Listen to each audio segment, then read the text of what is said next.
और आज बहुत सारे लोग यीशु को छोड़कर इस घिनौने काम का और इस घिनौनी तरगीब का और इस तरफ लोग फिसल रहे हैं, स्लिप हो रहे हैं, बहुत सारे बहाने बनाकर, बहुत सारे एक्सक्यूज बनाकर।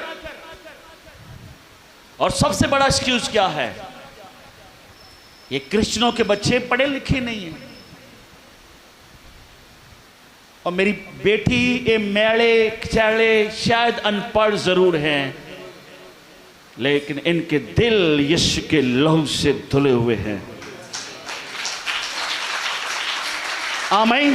शायद इनके पास वो दौलत नहीं है जो तुम देख रही हो, लेकिन ईमान की दौलत इनके पास है। हमें ना सिर्फ अपनी बेटियों को तरबियत देनी है, बल्कि अपने बेटों को भी ट्रेन करना है। आमीन।